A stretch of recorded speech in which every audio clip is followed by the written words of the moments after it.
So there's a little bit of a story behind this video, yeah. I know someone on Instagram that's doing some pre-works for a job I'm doing. So they're doing the pre-works of fitting gateways for the meters I'm putting in. And they'd fitted something, not to my liking, and I did this. The person that did this on Instagram, yeah, I'm not going to name him, but I'm just going to tell you, I'm going to give you some tips, yeah? And if you don't listen next time, I'll name you for being rough. Look at all the lovely slack on this data cable here, yeah? And down here I've got an RS-45 cable, and I've got no slack. Be very careful what it shows here. And also, where's my fucking screen gone? Yeah, also, this colour code's wrong, as is this colour code. There's a specification issue for this and you haven't read it. Where's my fucking screen? I've got to terminate this off again now, and I've got no slack. Your data cable's got slack though, isn't it? But mine ain't. I'll send you a picture of how to do it properly so you can do it properly next time, but I'll let you off this time. Take this as a warning. Red, blue, yellow, green. Put a screen on it. That's neoprene sleeve lock. Red and black. There you go. Now you know, don't you? So I shouldn't find any more wrong. Anyhow, they, to be fair, got back to me and says, I've never really worked with it that much, don't know what I'm doing. Called my bluff, basically. So, here's a video on belden cables, working with them, what they are, what they do, and terminating them for not just that person, but for everyone, so we can all share the wealth of knowledge, you know, without fucking paying for it on some, like, I don't know, some course run by some fucking prick. Welcome to the terrible lit environment of a garage, but I want to use the bench. I picked up on earlier about some belden cable not screening it, and they messaged me and says, I've never really worked with belden cable, I don't know how to use it. Well, I was like, I do. Let me fucking tell you all this actual electrical content. And this actual electrical content, I'll cut that in the editor for YouTube. Let me start again. This actual electrical content is about my massive head that I need to get caught. And this stuff, belden cable. And the secret about belden cable is, it doesn't really exist. Belden's not even a thing. Let me tell you all about belden cable.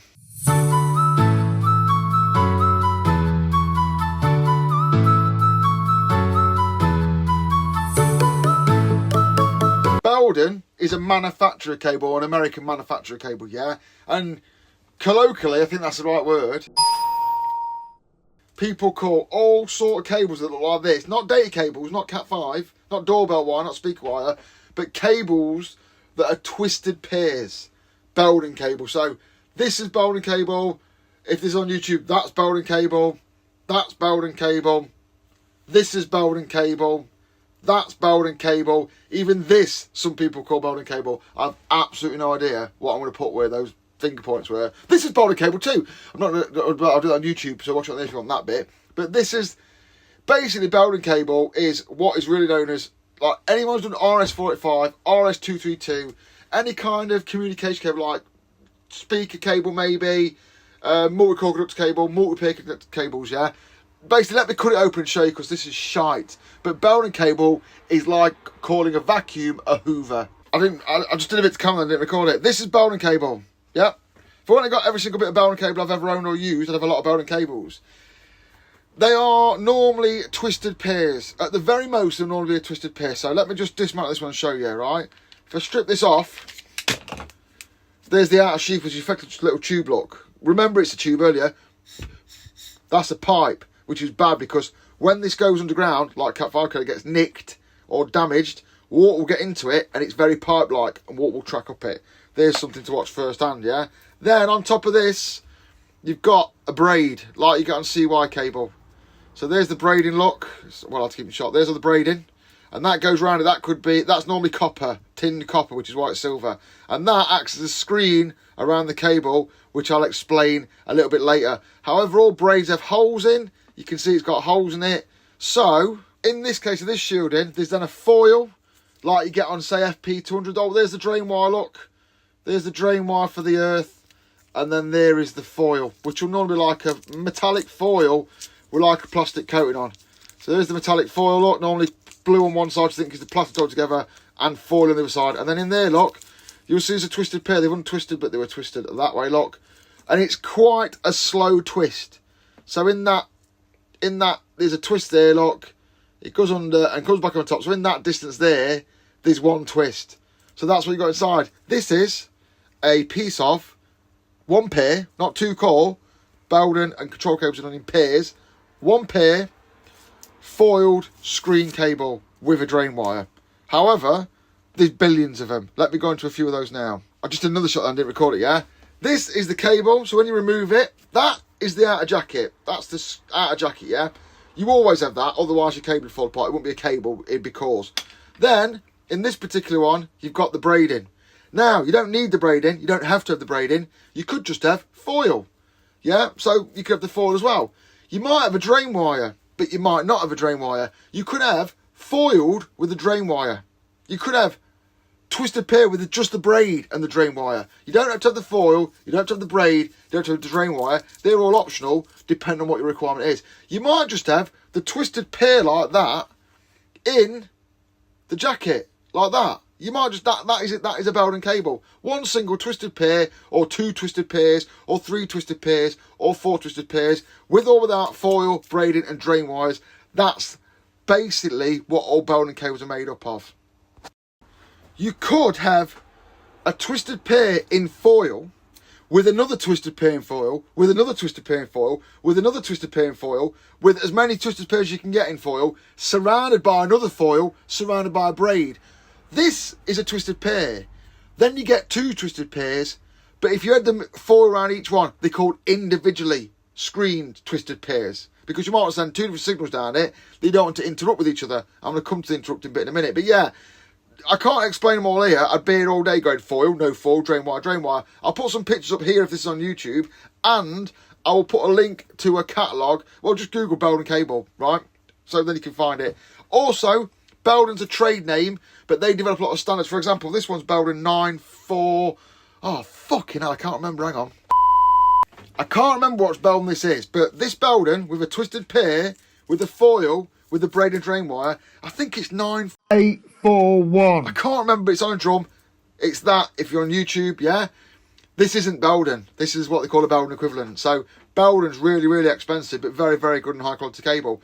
A lot of manufacturers will make belden equivalents. And what they've done is, they've taken the specification for the belden cable, and they've made it, they've copied it, and they sell it cheaper. So you get belden equivalent. So if someone says, I want you to use a belden cable, it must be a belden cable, you better go and buy a cable from belden that exactly matches the electrical characteristics that they're expecting to get. If you're a little bit cheap and you're only wiring like, I don't know, cheaper stuff that doesn't really care, because I'll give you a clue, a lot of things fucking don't care, you can buy a belden equivalent. So a third-party manufacturer that's copying the standard. If you ask some belden 9413, you'll get that. You'll get a pair, a screen, a foil and a drain. There will, however, be a cable that's got a very similar number of digits to that, where when you pull that off, it'll be like 9413 or something, and it'll just be the foil look, just the foil, and just the braid. Also, in a multi-core, you'll get maybe say you got 6 of those in one jacket. And then what you must remember is, you are not forced, once you take the jacket off, if you had 6 of them, they will go different places, you can leave this foil on, in trunking, yeah, and move it around your control panel in its screen so it doesn't get affected by that. You only take the screen off, ideally, at the very last point of connection. It's bad practice to then split the foils and send them all everywhere, but you can do it, and some specs will demand the screen is left on to the final fucking millimetre of the terminal connection because they're that bothered about getting interference, especially when they're measuring really, really low power signals and stuff like that. Let me talk to you about why it's used and why you have foils and screens and all that kind of stuff.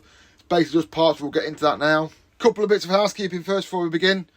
Cat 5 cable is not a one-size-fits-all replacement for any kind of belden, yeah? Cat 5 cable has a set amount of twists to make it work better with the frequencies that are used on data transmission between computers, yeah?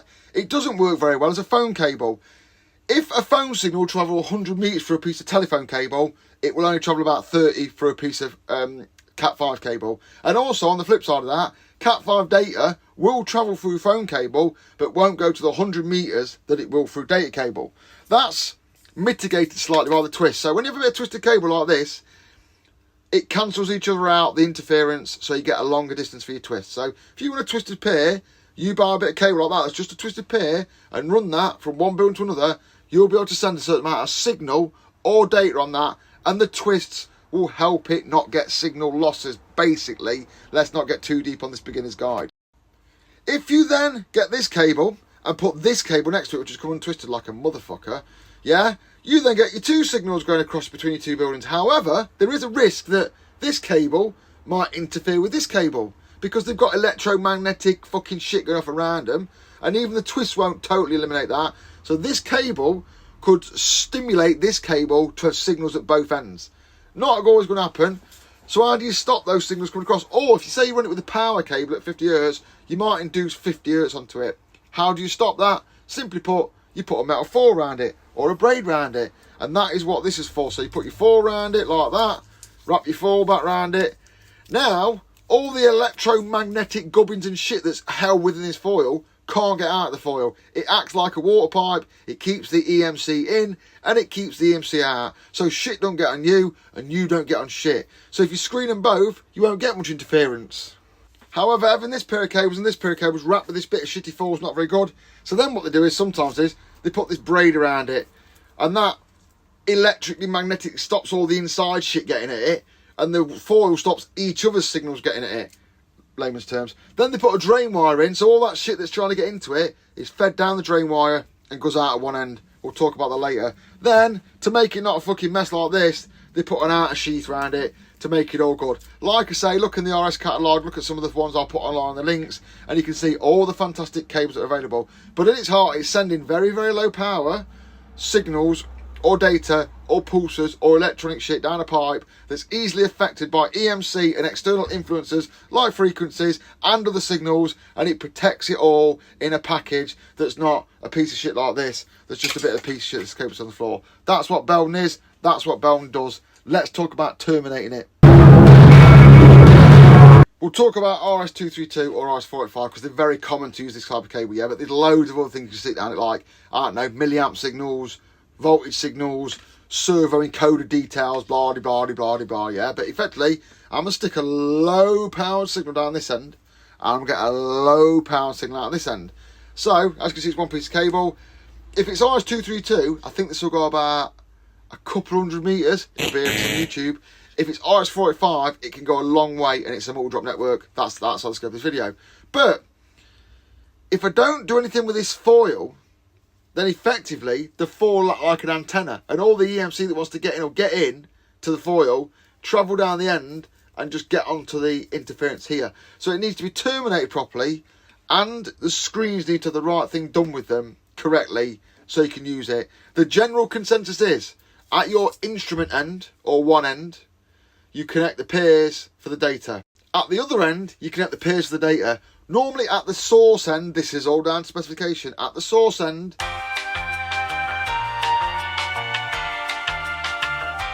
you'll take the screen wire and you'll connect it to earth. Therefore, all the electromagnetic shit that wants to get in there travels all the way back to the source and goes to the earth at that end. You don't connect it at both ends because then it's an earth path and that can make things worse. Some things like to be screened at both ends. For example, terminal to terminal, computer to computer, communicating devices like to be screened at both ends because they use the screen a little bit to normalise the voltage for the voltage signals.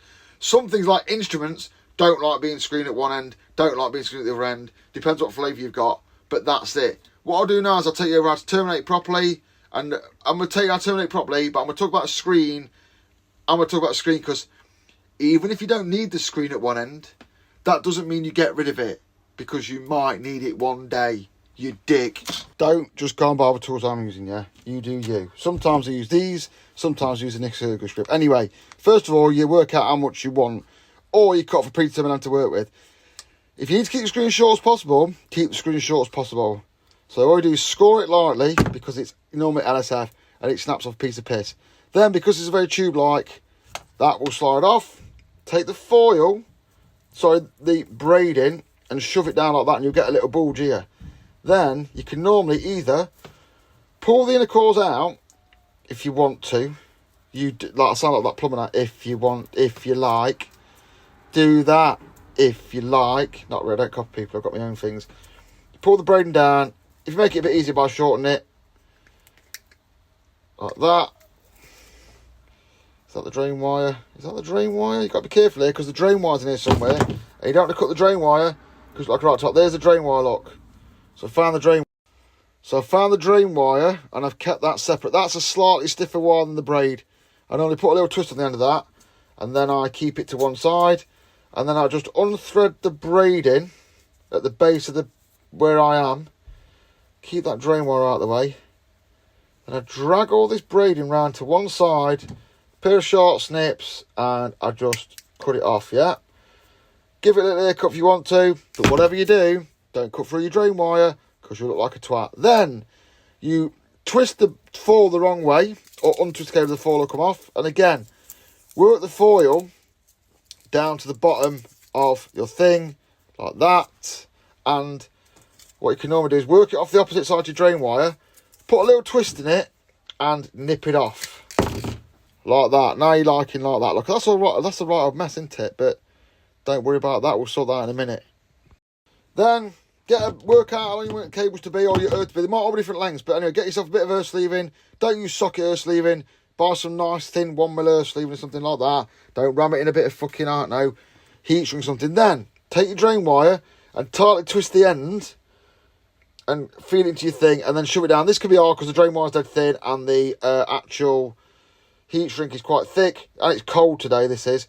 You might need to use pink, you might need to use green and yellow. It depends if it's a functional earth or not, but in this case it's not. Then, what I do is I get it like that, and I make sure that's down, and then this is just how I do it, yeah? I grab that there, and then I put a ferrule on. So it goes over the earth sleeve like that, and then I get it all nice so the earth's right at the bottom, look, right touching the grey bit, and then I quickly crimp it. Quickly. That way it's on, yeah, and it keeps the earth wire down there. So now that earth wire ain't going to move and expose a bit of the core. Yeah, I've got a little bit of slack sticking out the end because that's how I do it. I nip them off, yeah? So there we go. That's the earth then. Then what I do is I use these. I've got a video on these on my YouTube. I'll try and link it in the corner. I use these neoprene sleeves. You can put tape around it if you want. If you've got nothing better, tape will do. But they are meant to be inspectable for certain environments and stuff. So you get a neoprene sleeve, which is like a little rubber squidgy sleeve. You get these which are called fanny stretchers. And you put your fanny stretchers in there, look. Then you squeeze them. And it splays it out like that. And you put it over your cables in whatever colour you want, depending on what it's meaning or if it means something. You pull those off, you meant to put a bit of glue on them, and you get a nice, and it's not the best one, yeah, that'll do. You can get a small one than that. I'll see if I've got a small one, hang on. No, I won't because I'm just showing it for demonstration purposes. I haven't got my really tiny fanny stretcher in, so that, no, I'm going to do it because it looks shit, hang on. There's a better one, look, a little one. I think that's an A3 size, I can't remember. You can buy these from Chile. That goes on there. Give me a little lick. That goes on there. These are not the right stretchers for this, but they might just do it. If you want to bet some fanny stretchers, they're about £80 a pop. You need about 3 different sizes. And you just squeeze it over. There we go. And you... There you go, that's loads better. Oh, I pulled my earth sleeving off. And I've done that because I'm using the wrong size ferrules because it's easy for me to do it for a camera. So I'll fix that right now and I'll come back to you. I won't edit this out because this is what it's like. You always end up bodging stuff off. And it's not like I'm not showing perfection because even when I was doing some of these today, I kept going wrong. So I'll put the stretcher over again. I've put the right size ferrule on it now so it doesn't pull off. It pulled off camera as well, actually. But I'm struggling to do it through the camera. It's really weird. So anyway, that goes on there. Whoops. There you go. That's beautiful. Look at that. So now you're going to cut these down. And as you know, that's just a case of chopping them off to the right length you want them. I like this tool. And I can't use it for the camera. Bosh. Says Will's Electrical. Bosh.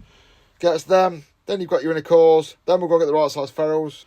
Get the right size ferrules, which this one is white. White's the second smallest. They're 0.5mm. The actual smallest is purple, if you're using the French colours, which is 0.25mm. And there you go. There's a properly terminated belden cable. So when you grab it, you don't get a little bit of wire or fuck it. Because these stop... When you're grabbing it, little bits of fucking wire and bits of shit going into your finger. It's inspectable because you can roll it back like that and get a test point on it and stuff like that. You can cover it back up when you're done. You've got your ferrules because it's incredibly thin cables and it'll just snap as you put it in terminal. And that is how. That's a little bit about beldens, how you make them off, and all that jiggery pokery. Thank you for watching. Don't forget to like and subscribe to your fucking mum's channel, you dickheads, because I don't care if you like and subscribe to mine. And there you go. Belden cable. Loads of stuff if you want it about online. You can find out, but there's the basics of what I know. But I know loads more than you because I'm fucking better than you, you fucking c***. So there you go, that's belden cable. If you're going to make off a belden cable, don't make the engineer your first one because it's very easy to cut the cores, pull too much cores off, snap cores, cut through cores, do it wrong. It's thin cable. You might be used to dealing with a lot of it. You're doing a few specialist tools. You want to be achieving that kind of standard. There's no point using cable that's fucking £3 a metre and wanking it off at the end with a bit of tape, is there? So don't do that. Also, just to reiterate, yeah, belden cable is for stuff like CTs, 0.33 volt CTs on renewable stuff like that. And we don't want any interference, yeah? Belden cable is for belden cable jobs. Data cable is for data cable jobs. The amount of times I see belden cables, well not belden cables, Cat 5 data cables used where belden cable should be used, especially on renewable CTs, even though some manufacturers tell you to do that, they're fucking wrong. Yeah, there's no margin for error. The signals are so incredibly small, everything you do to manipulate the cable, even to bend it too much, will affect the signal, or could affect the signal. And if someone's going to spend £3, I mean, this gets fucking expensive quick. Someone's going to spend £1, £2, £3 a metre on a bit of cable, and you wank it in and turn it into effectively a bit of speaker or bell wire because you haven't earthed it or screened it at the end, you fucked it. Also, you always have the screen. If you don't need that screen there, if you don't need that screen because you don't want it at your end, but you are doing it anyway, you still make it off properly. You never cut it off. You still make it off properly and you leave it in an isolated terminal. Or you can wrap it around the core and then put a neoprene sleeve over it. Never cut it out because one day someone or you will want that screen back. So always provide the earth or the screen that's within the cable. That's belden. Beginner's belden. Now fuck off and get some work.